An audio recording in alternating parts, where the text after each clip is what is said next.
Okay, my name is Dick Scobie, and I'm currently 88, and I was born in Detroit, Michigan. Alrighty. What was the house you grew up in like? Oh, my folks were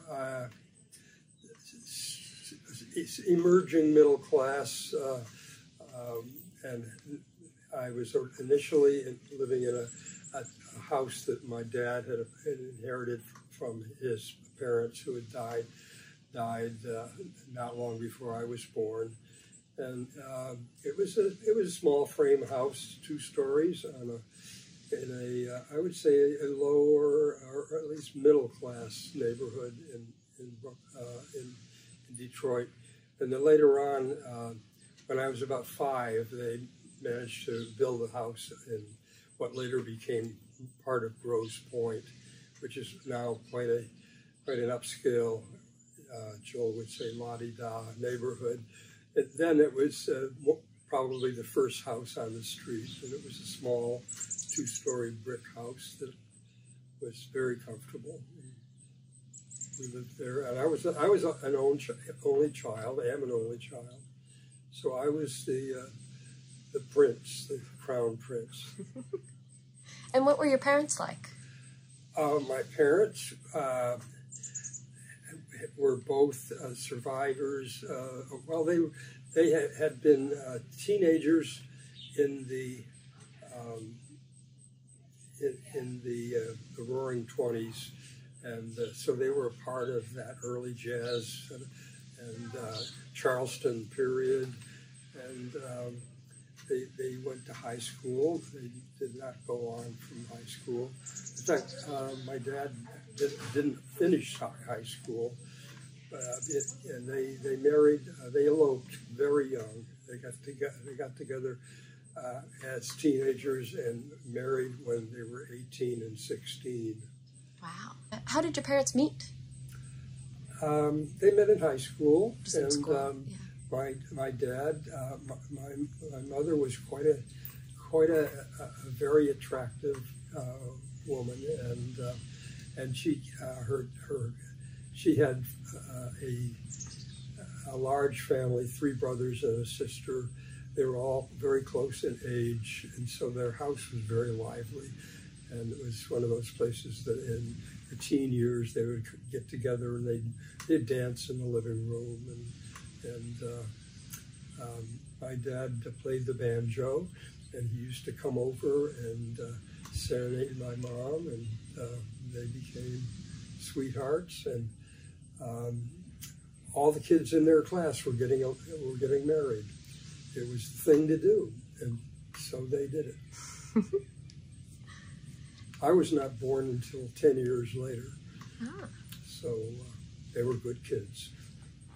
And did you like being an only sibling, or an only child, or did you wish you had siblings? Or it's a two-way street. In many ways, I loved being an only child.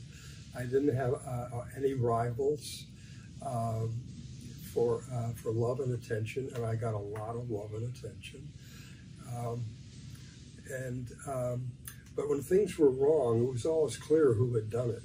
And so there were elements that I would easily have traded. Yeah. Who are you named after? I don't know if there are any other Richards in my dad's family. My middle name is Spencer, and that was I understand because my dad was always very interested in public affairs and later in history, and he was a great admirer of Winston Spencer Churchill, and he decided Spencer would be a great middle name. How old were you the first time you lost someone that you cared about? Oh,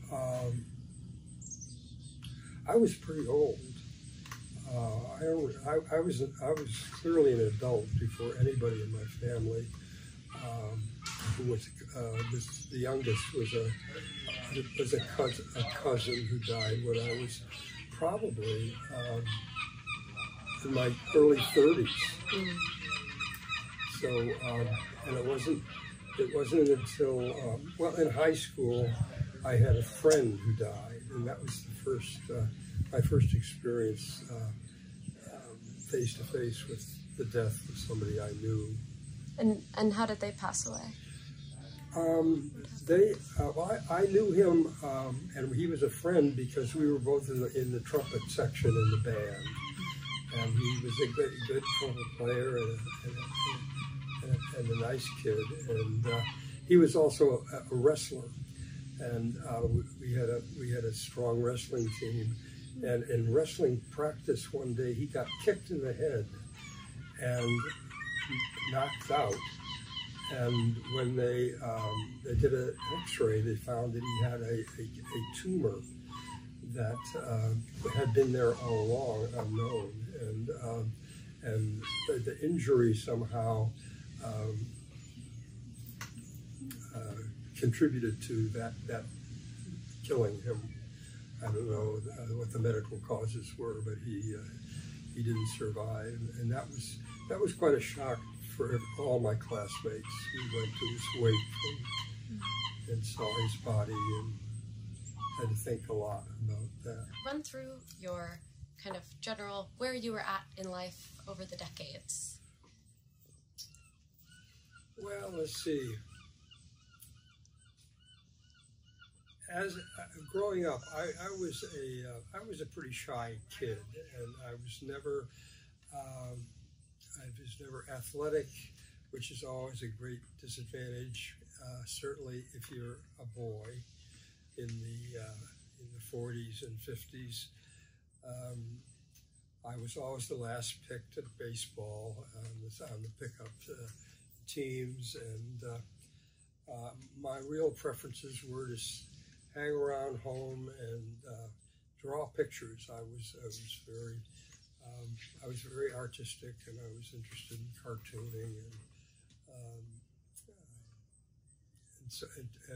and then very early I became interested in music and started trumpet lessons quite young, and found learning to play a musical instrument just very, very satisfying. It was some people get meditative satisfaction from sewing or doing woodwork or who knows what. But for me, I had that kind of relationship with music and learning to play an instrument, and that's followed me through my life as I've learned to play a lot of other instruments.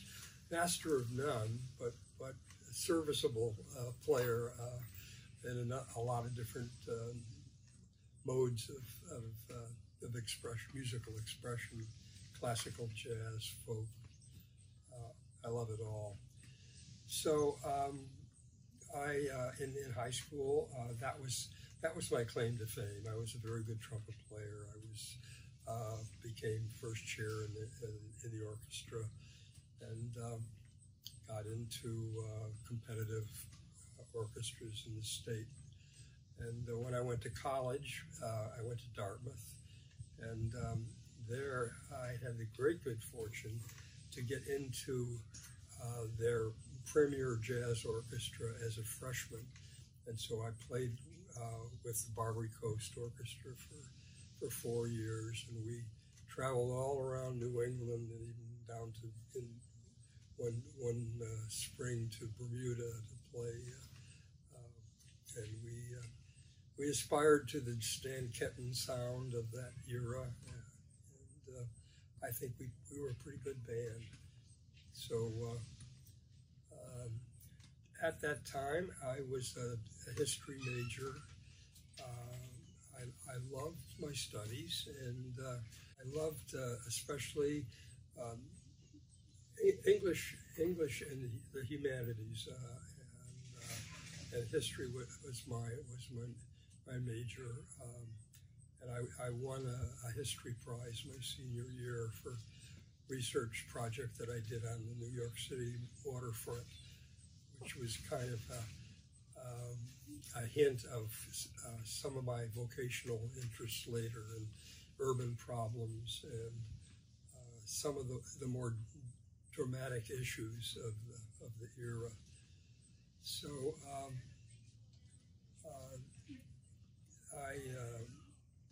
when I graduated from college, by then I had been dating Jill, who was a student at Brown. We met on a blind date on New Year's Eve when I was 20 and she was 18. She was a freshman, and we were a couple from then on, and got married the year that she graduated, which was 2 years after I did. In the meantime, I had gone to University of Pittsburgh for a master's in social work because I decided I wanted to work in the inner city on some of the big dramatic issues that were capturing the imagination of America, especially race relations, juvenile delinquency, urban renewal. Exciting things were happening, and I wanted to be a part of that. It was interrupted, though, because this was the day of the compulsory selective service, and I knew I was going to be drafted. And in fact, I was drafted.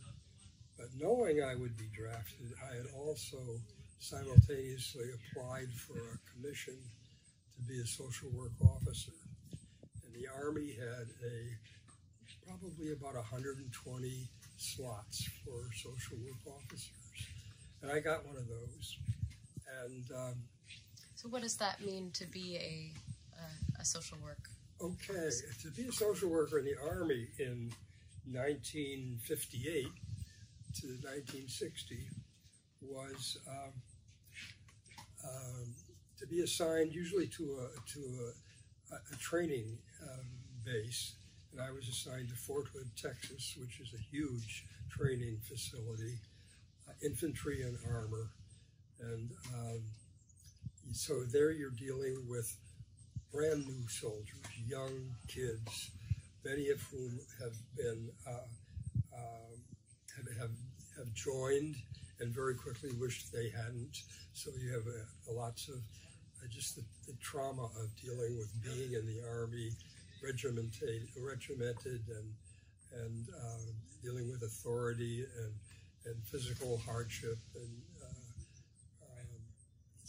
so we had a lot of those kind of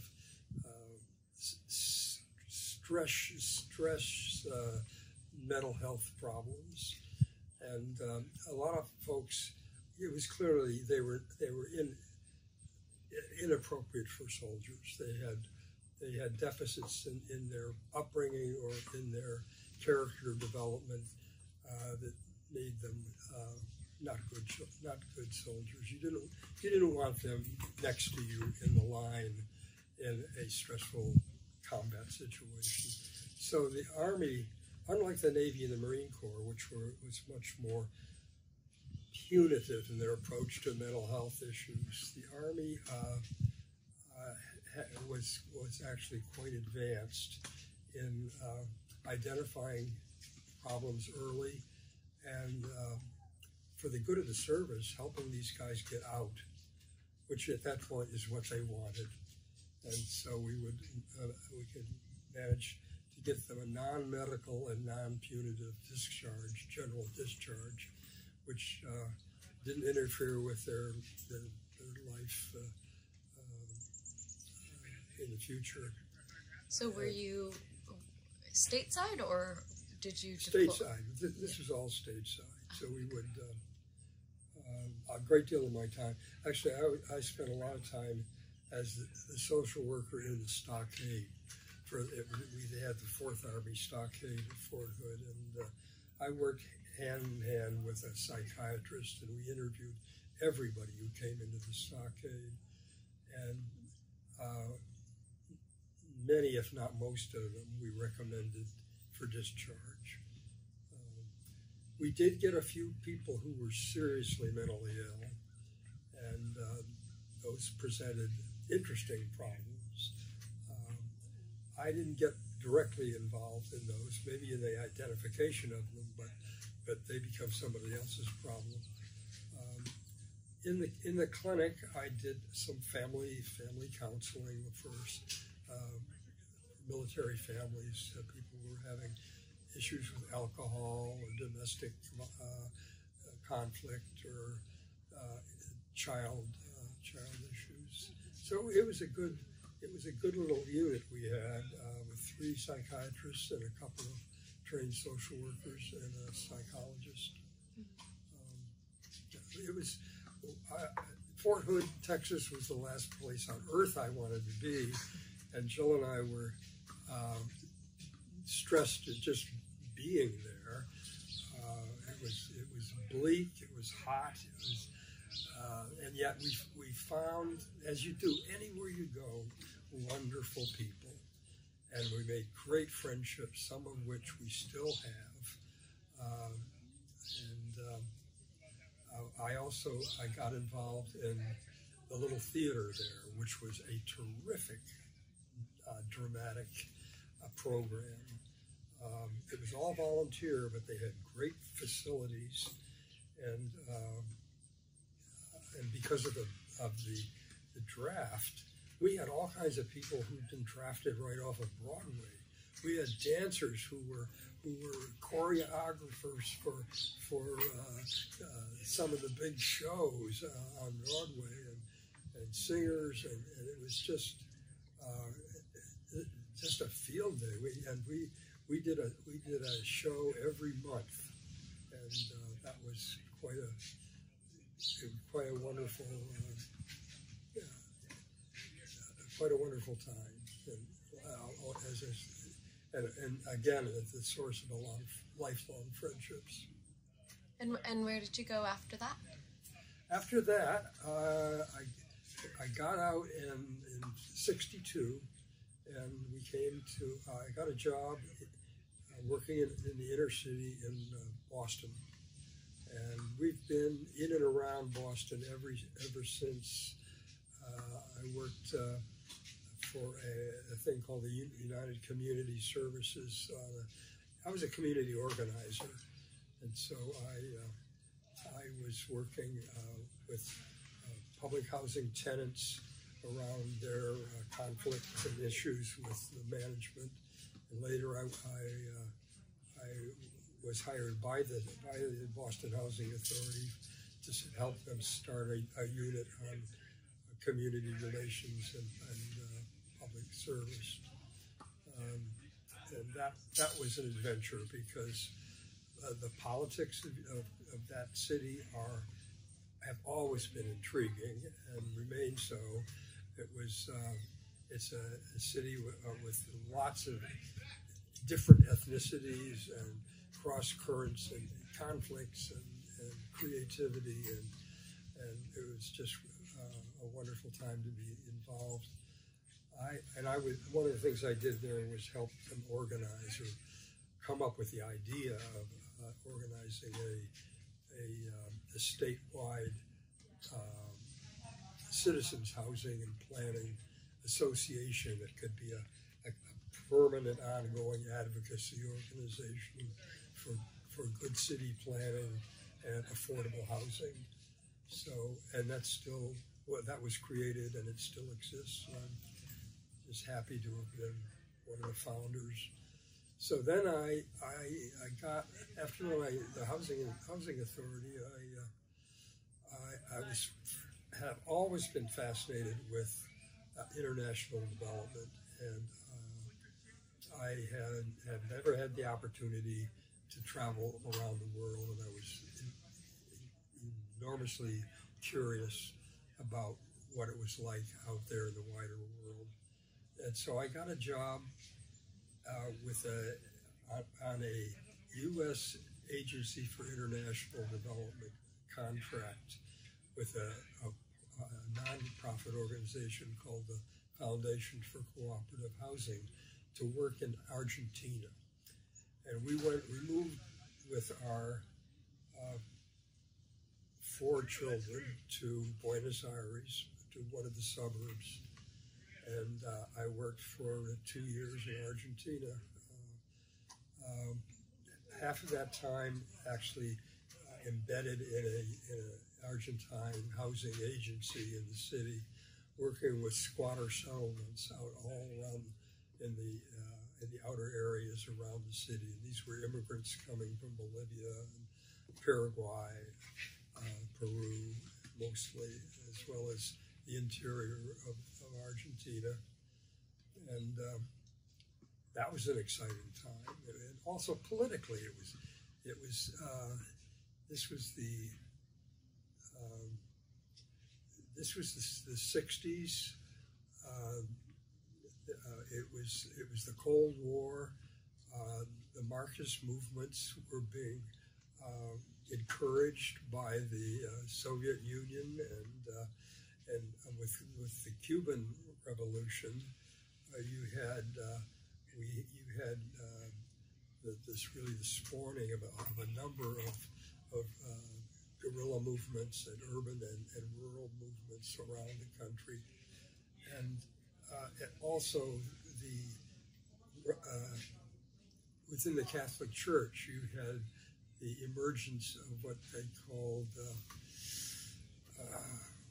it was revolutionary theology, liberation theology, and the writings of people like Paulo Freire and Frantz Fanon, and all were stimulating and energizing nationalist movements that were trying to liberate local populations from the oppression of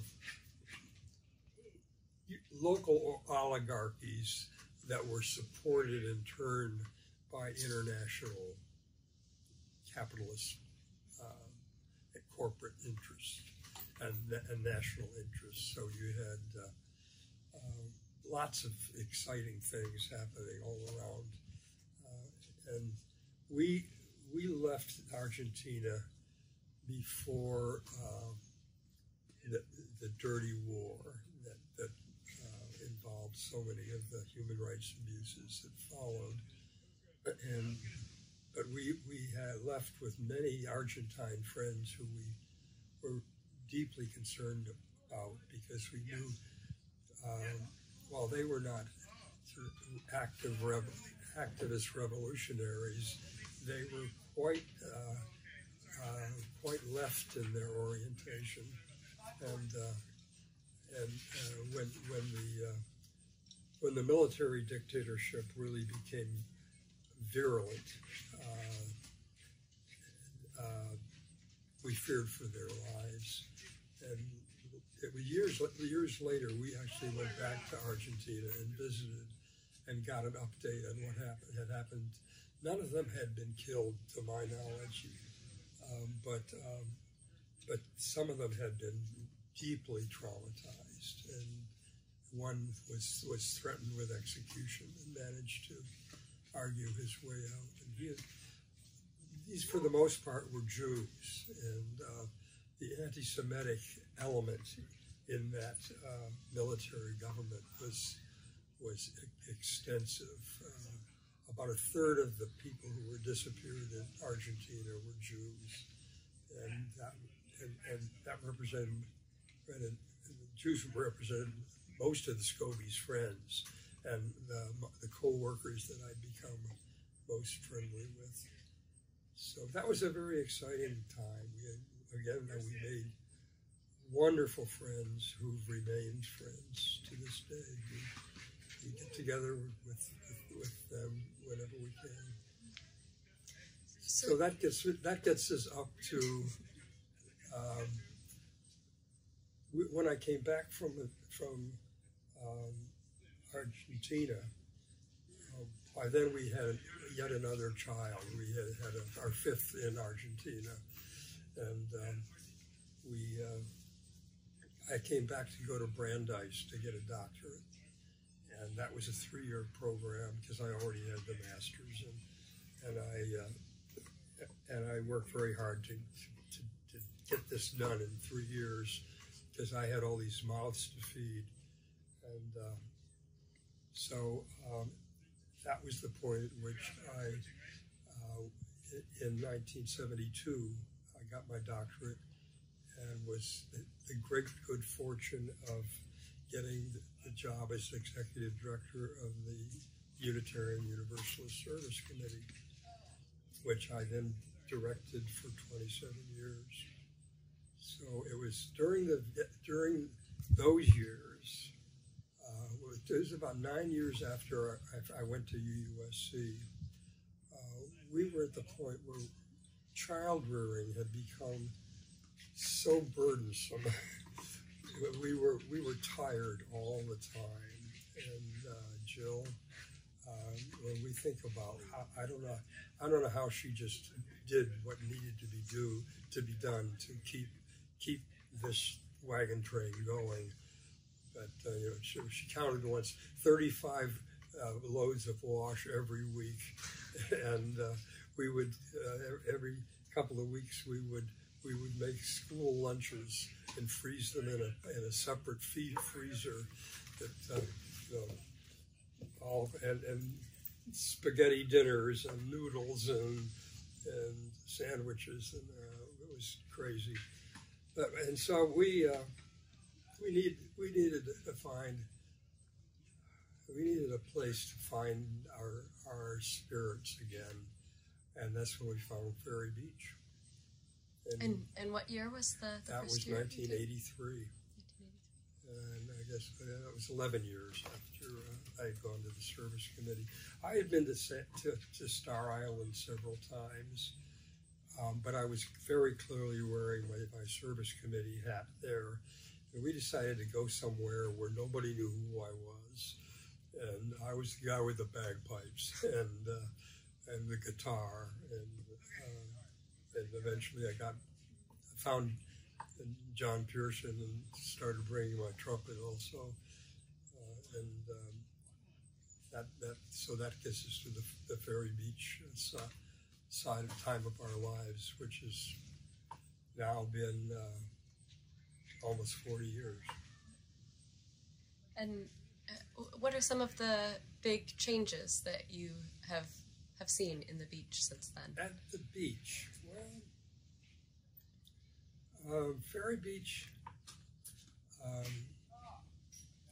let's say, for those who are acquainted with Star Island, there's a certain kind of New England glamour to Star Island. They're out there on this rocky little island in the ocean, and the giant old white wooden hotel with a big porch, and kind of a history of very elite Unitarian intelligentsia getting together, sort of Chappaquiddick, not Chappaquiddick, what's the one up in New York? Anyway, it doesn't matter. Whereas in the Universalist spirit, Ferry Beach was always homespun. It was well, first of all, it was connected to the mainland. You could drive down the road and you were in Saco, which means you're not in a sort of in an isolated island of fantasy. You're more connected to the real world, and the plant was never especially impressive. The rooms were austere. A lot of the plumbing was decrepit. It was not a kind of place that you went if you were interested in resort living, but there was a kind of warmth of welcome that was just so wonderful, and there was a part of that was part of what happened at Ferry Beach, I think, was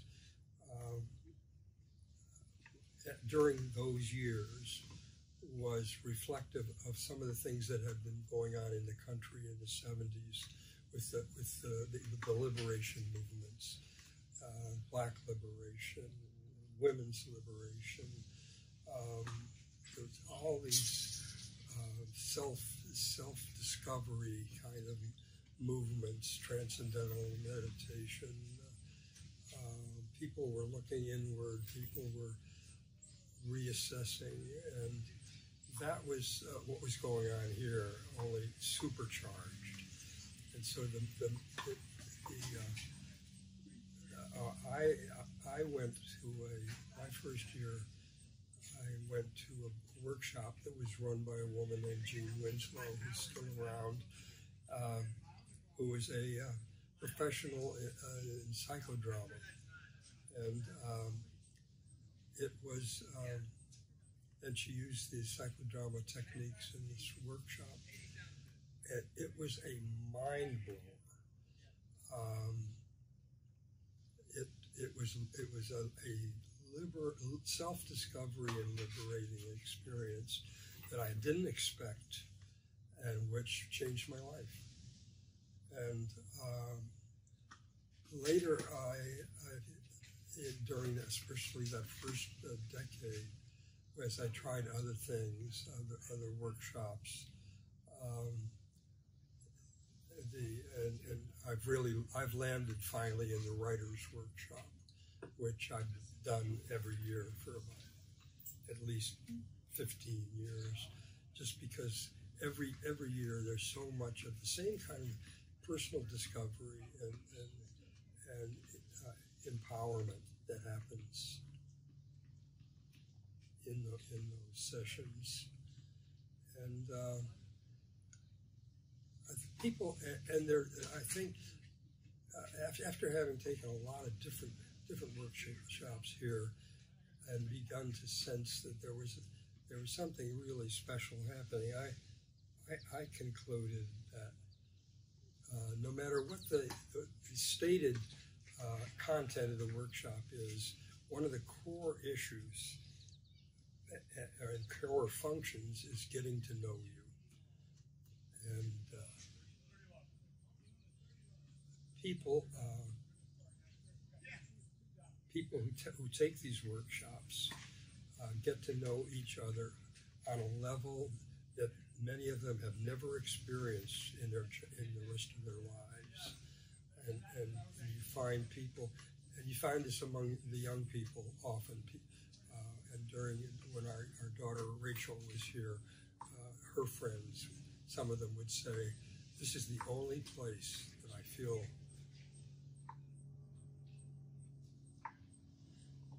I am myself, that I can really be who I am." It still moves me.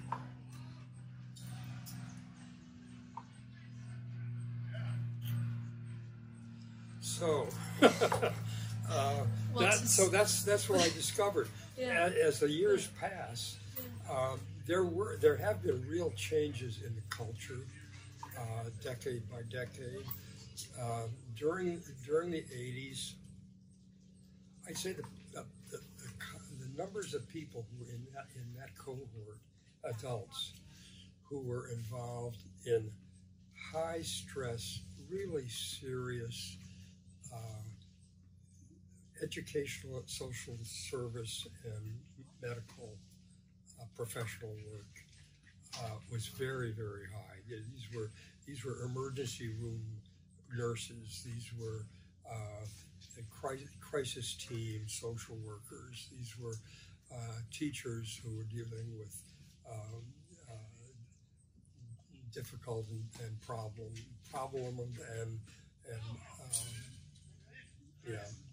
populations and children with special needs, and so that these were people who were tired, many of whom were burned out,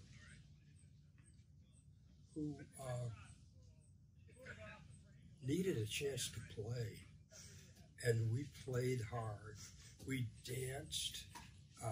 We danced over here in Gardner until they threw us out. And in the early days, they didn't throw you out until midnight.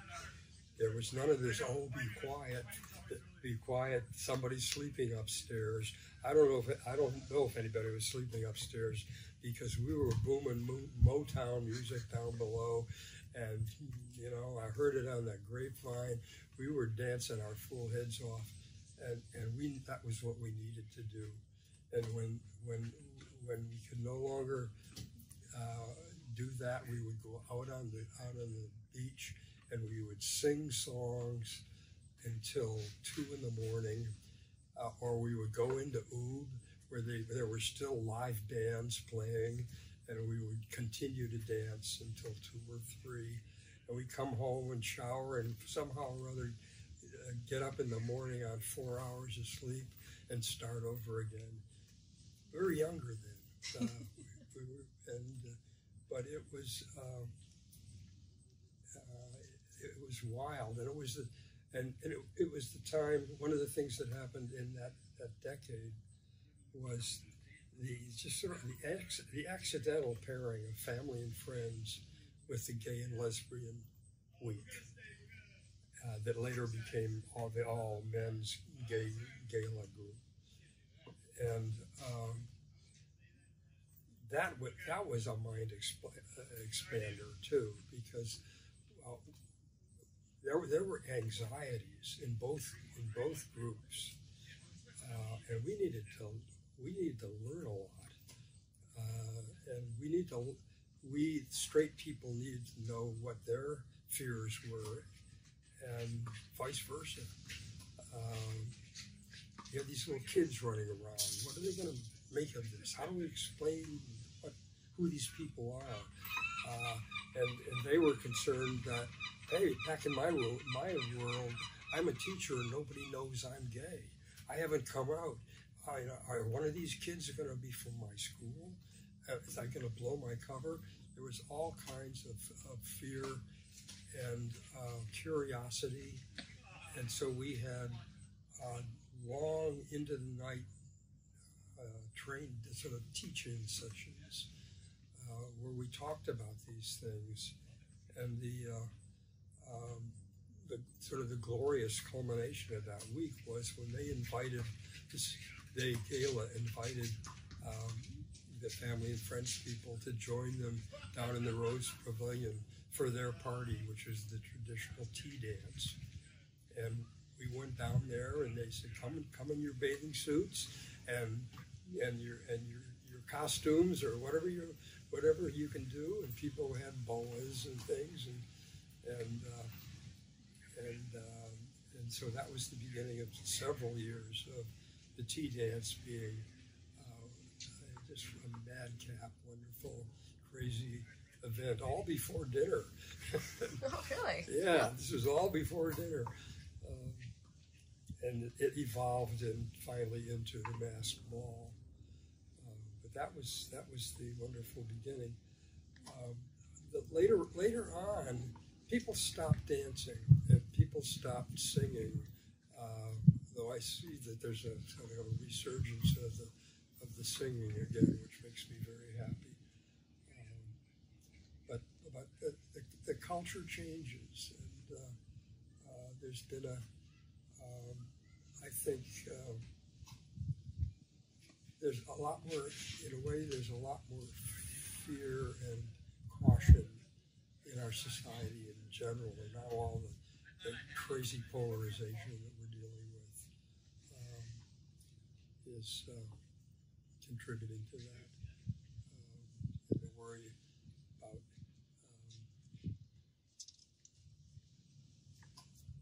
what's permissible to say. You know, we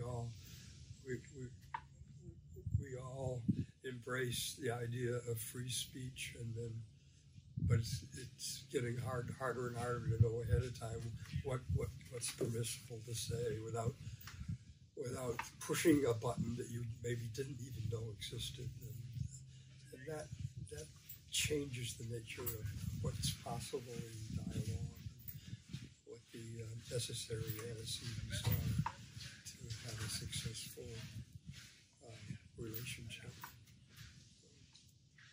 But anyway, the magic is still here, absolutely, and that this recent thing we did with the 5 decades, I think, showed that the people who have come in the last 10 years. There's something about this place that grabs you, or at least it grabs some of us, and won't let go. Just to circle back, what made you fall in love with Jill? Oh boy. Well, I was 20 years old, and she was lovely and cute and smart, and we met in a circumstance where we could get together, get to know each other very quickly on a very basic level, which was it was a party in the basement of a friend of a fraternity brother of mine who had known her since elementary school in West Orange, New Jersey. It was on New Year's Eve, and we were all on midwinter break, and he set me up for this party that he was having with this classmate of his, or she was 2 years behind him, and we had the great benefit of slow dancing. I think that the young people today, they have their own ways of letting magnetism take over. But slow dancing was a great way to very quickly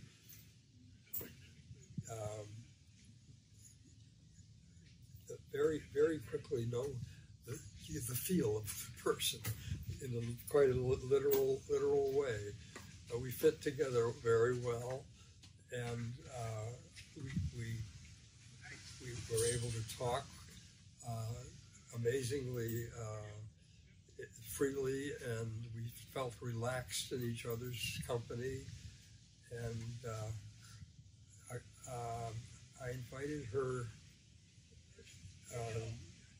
that week to Winter Carnival, which is the big event of the winter in Dartmouth. It was those days anyway, and she came, and it was a very glamorous affair. And that was, that a lot of it was just animal magnetism, and I knew she was very smart, but we weren't talking about very many intellectual things. We were at a party, and at a whole series of parties, and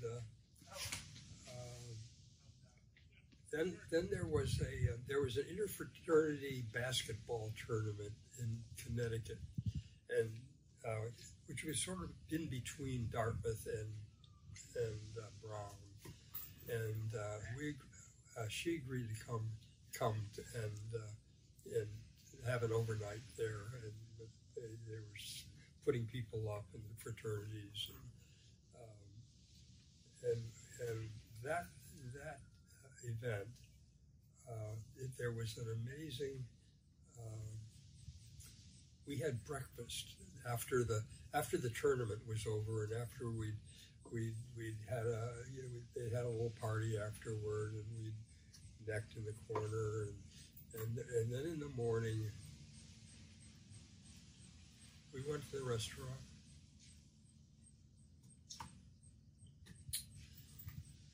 And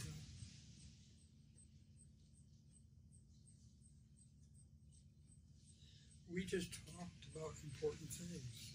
We talked about what we believed. We talked about religion. We talked about our hopes. And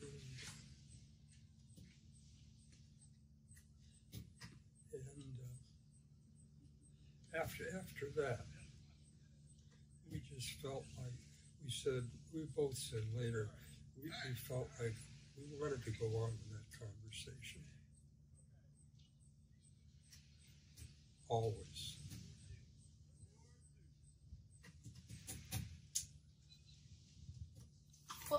were some of those hopes and dreams that you talked about? Oh, she had some very specific hopes and dreams. She wanted 4 sons. How's that? 4 sons. I was not.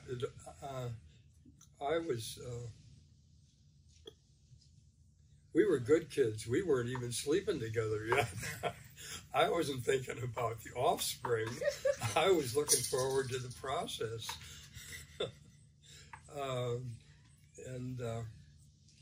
I had really not thought about having a family.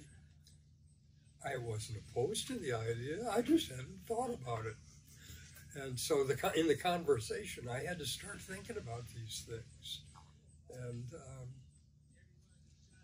I was very, very already kind of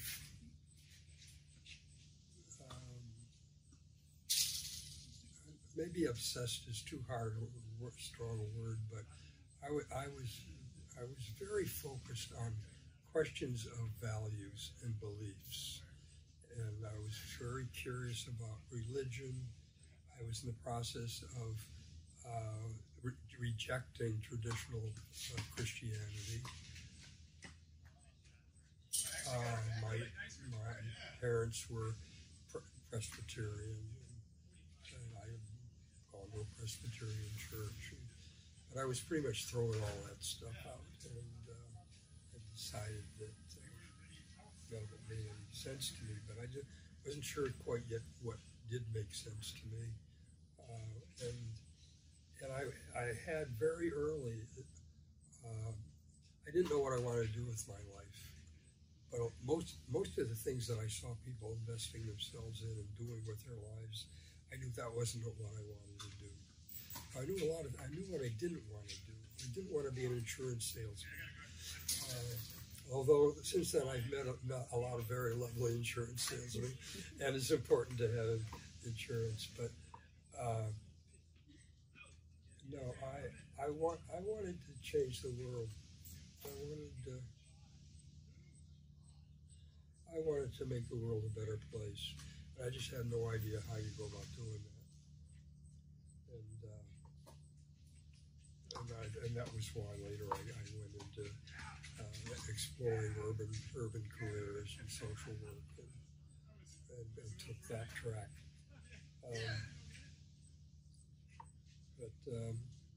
Do you have any advice?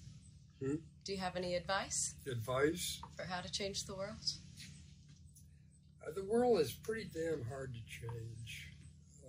It's a lot harder than certainly any of us in the 70s ever thought. In the 70s, and even still in spite of Reagan, we still had the optimism in the 80s that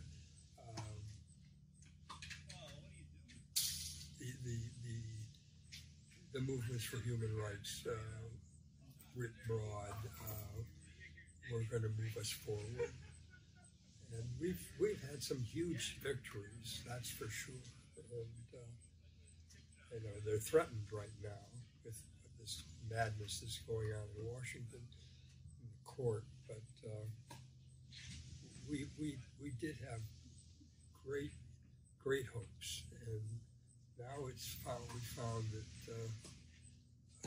it's just so hard, and the counter movements and the pushback is always so. It's always there. So even the victories have to be won again and again and again. Eternal vigilance is tiring, but necessary. So, but I'm encouraged. I love to hear what some of the kids who come through this place have done with their lives. A lot of them are in teaching. A lot of them are in human services and medicine and science and environment, and they're doing great things. A lot of the veterans of Ferry Beach. What drives you? What motivates you?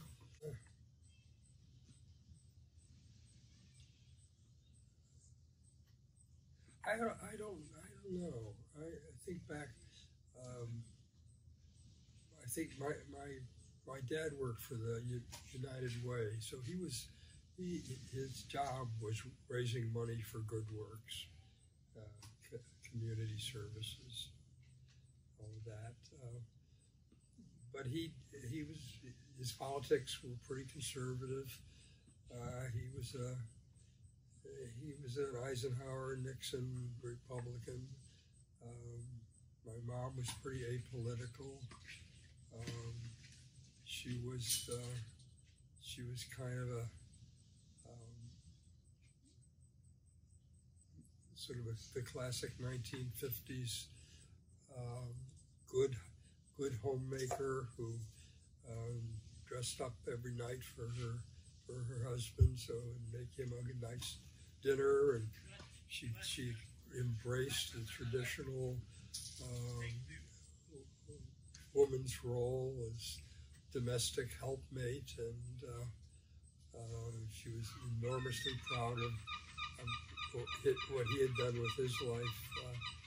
He was a self-made man. He had no benefits of formal education. He was a smart man, an autodidact, and a hard worker, and good at what he did, and just he was the soul of responsibility and good citizenship. And so that's what I grew up with. We didn't talk about these things as values in question or anything. We talked a lot about history, and he and I did. My mother was less interested in that, but she was more interested in what was for dinner and shopping.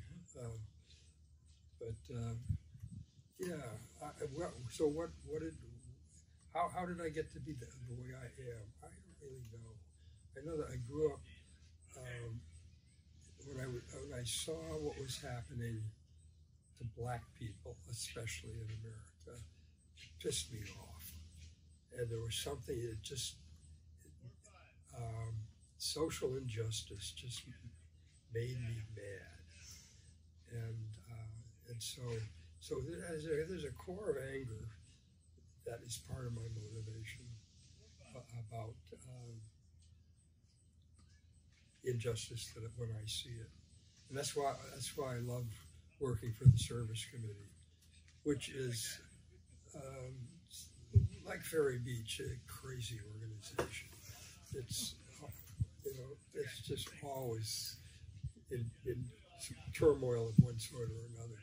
But it was a great place to spend 25, 27 years because we were working on really important things: women's rights, mass incarceration is a problem, child hunger, international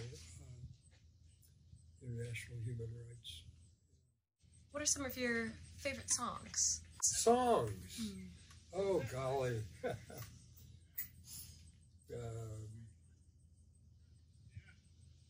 Wild Mountain Time.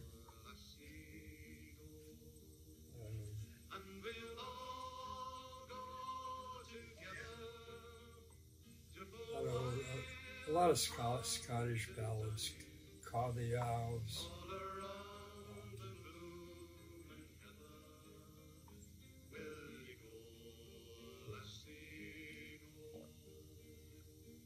Gee, I could probably make a long list.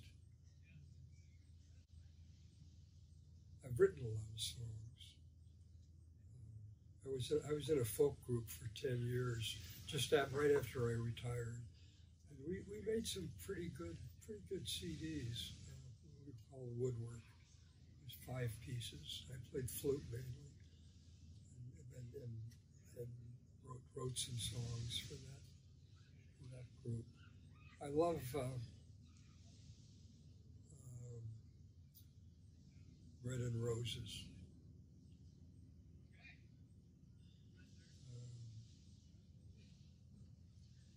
It's the rising of the women will be the rising of the race. And misogyny is just so universal. I went to the UN conference on women in Beijing in the 90s, and was there hearing experiences of Korean women, African women, Chinese women. Just everywhere you go, it's just patriarchy was not an invention of capitalism. It's just part of it is the realities of biology and the responsibilities of childbearing and care and just what that does to people physically. But then to have it reinforced with legal systems and cultural patterns that are just so outrageous. And, so that was something I was really always happy that the Service Committee Board was enthusiastic about supporting, and that was reproductive health. Well, I know you've written a book, or just one book, or multiple books? Oh, I wrote I guess my dissertation counts as a book, and it was published, but my memoir was about my years at the Service Committee.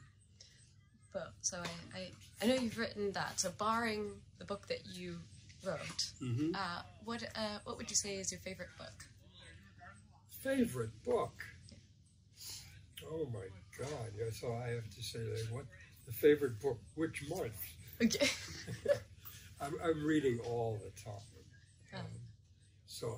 Do you have any in particular that really impacted your life in a profound way? Yeah, one book that one books.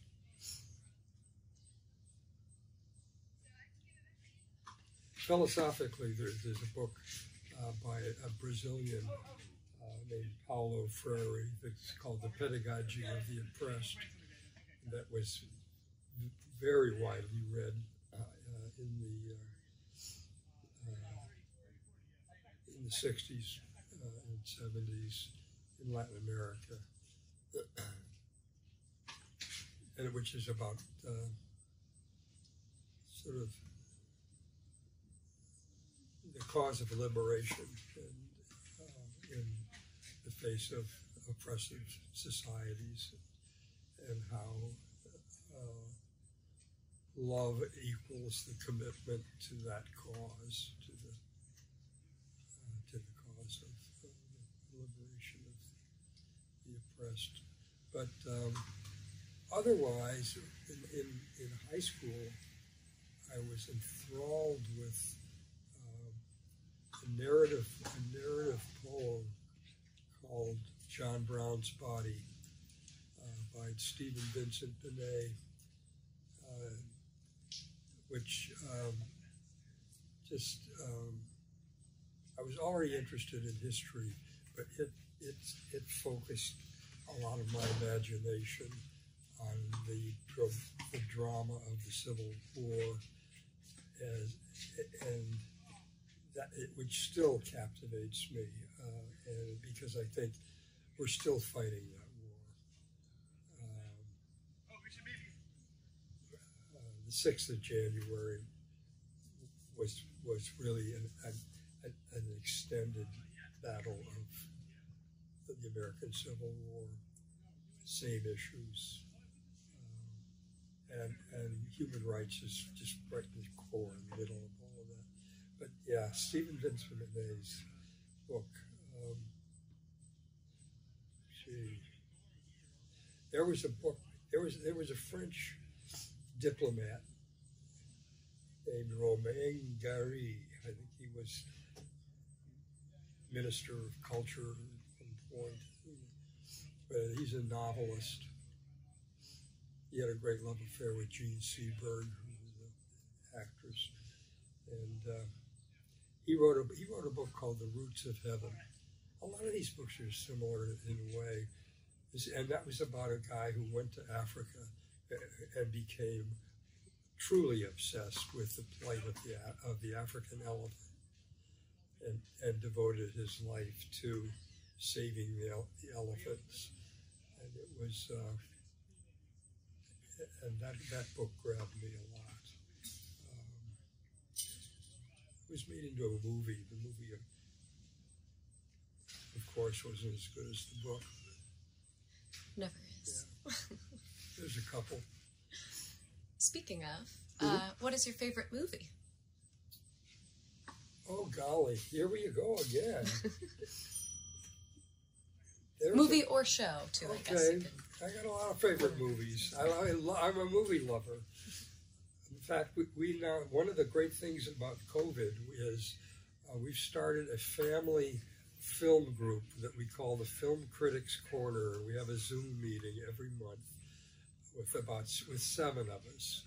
My 2 grandchildren, and 2 daughters, and Jill. Is that 7? Something like that. Anyway, 3 grandchildren. And we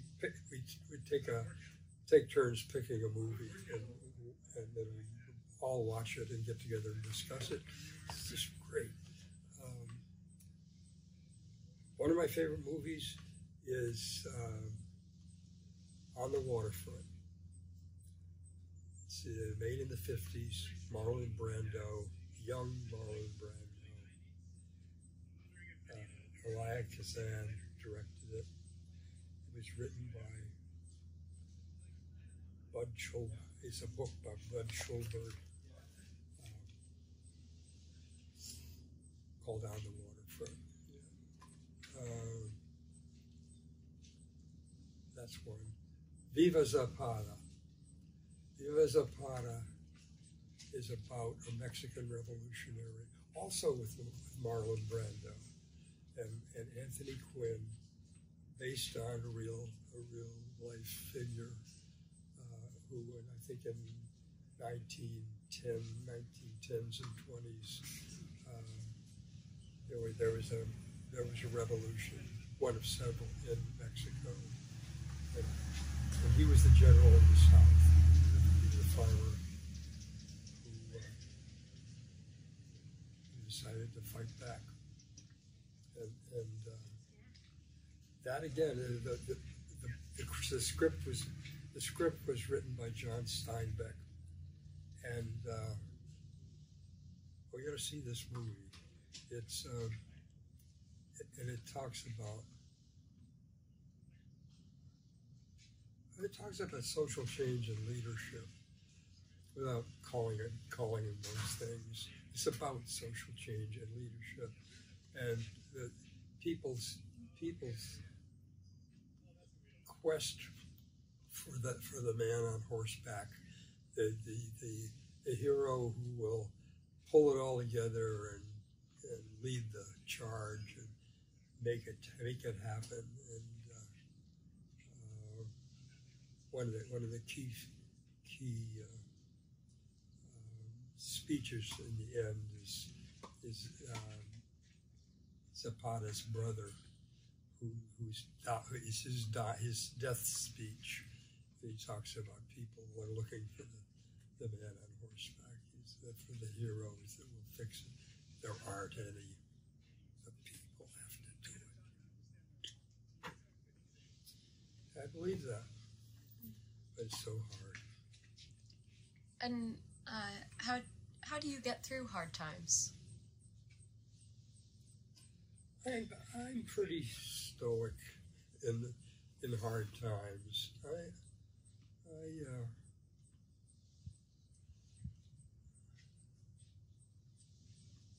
I'm steady. I just keep shoveling, and I think that's what it takes in social movement. That's one of the problems with social movements. Is there?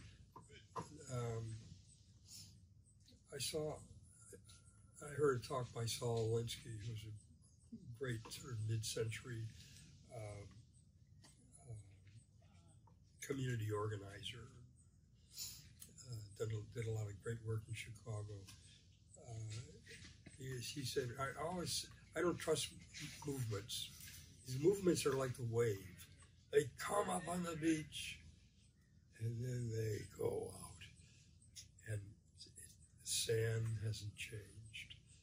It's just what you've got to do to bring about change is you got to build organizations, you got to build institutions, you got to have structures, you have to have continuity of leadership, you have to have trained cadres, and I believe that. And that's my problem with a lot of the social movements of the current day, like the Occupy movement, was the biggest missed opportunity. They had a great social analysis. They had the idea of the 1% and the 99%. The social, the economic inequity that's just increasing, and they said it's like they were captured by anarchist Quakers that turned it into just sort of this circus of being diverse became more important than achieving the original goals, and so everybody who walked in the door, they had an equal voice. This is pure democracy. I don't think pure democracy, which is unstructured and unfocused democracy, without rules and without guardrails, becomes chaos. And that's what they ended like the wave. They just came up and then they just dissipated. And I worry about Black Lives Matter for the same reason. We don't. Who are the leaders? Who are the spokespeople? Nobody knows. And part of that is this sort of it's almost an ideology of formlessness that the only kind of truly democratic way to proceed is without leadership. Things will just it'll be the cloud. The cloud is a catchy new concept, and we're dependent on the cloud. What is the cloud? Where is the cloud? Who is the cloud? It's a cloud of clouds. Well, I don't think that gets you anywhere. I think I was going somewhere with that idea, but I guess where I was going was I think that it's a shimmer. It's not going to get us anywhere. I know it was the idea of formlessness.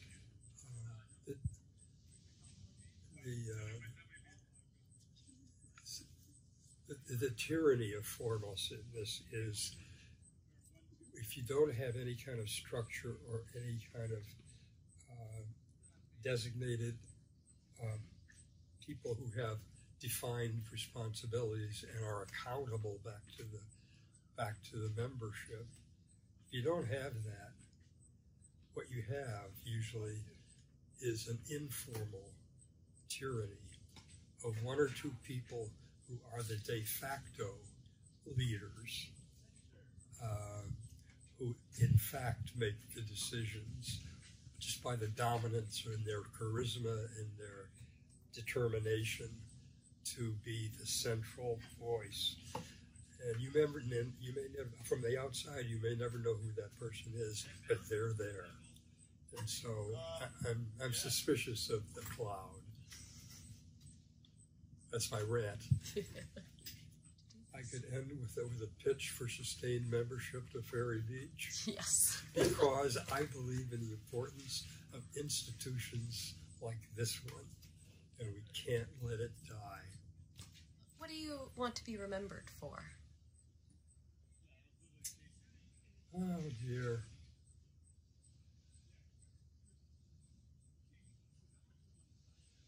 I hope I'm remembered for being somebody who did devote his working life to making the world a better place, and somebody who was committed to basic human rights and human values, rather than materialism and power, and somebody